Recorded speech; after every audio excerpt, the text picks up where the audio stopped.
He was a renowned obstetrician from Europe. He said he contributed to the development of the method of painless childbirth, but he was seeking liberation from childhood trauma inflicted by his mother a long time ago. And his quest brought him to India and to the humble abode of Sri Nisargadatta Maharaj in Bombay. Did he get what he was looking for?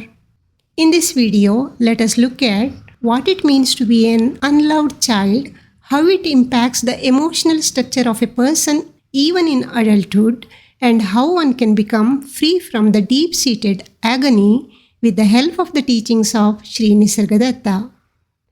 Opening the chapters of his early infancy and childhood, the obstetrician said, his mother was not fit to be a mother. She was filled with anxieties and neuroses. She thought of her baby as a responsibility and a burden that she was unable to bear. She never wanted me to be born. She didn't want me to grow and develop. She wanted me back in her womb, unborn, non-existent.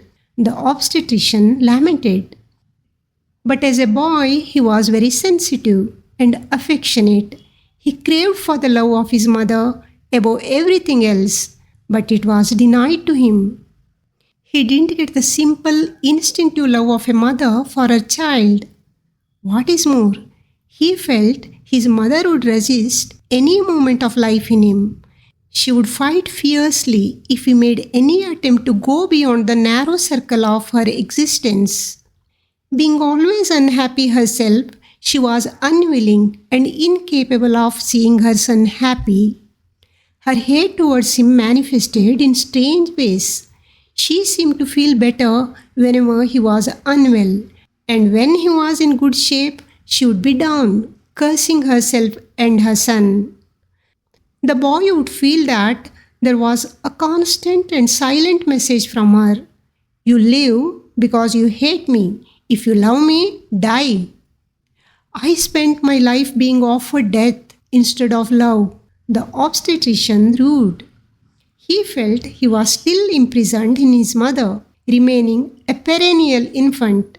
He could not come out of the pit of infancy and develop a meaningful relationship with a woman, because the unforgiving image of his mother would come and stand between them. Nevertheless, his search for a loving mother continued.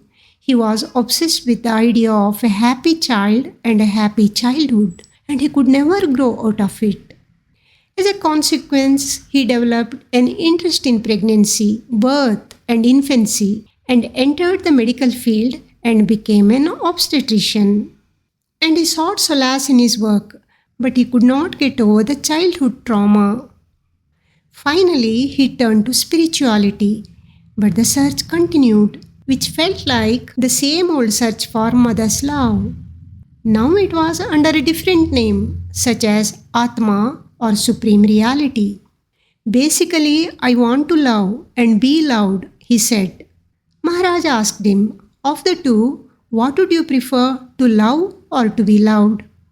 The obstetrician said, although he would have both, he considered to love is greater, nobler, and deeper, because while to be loved would be sweet, it would not help one grow.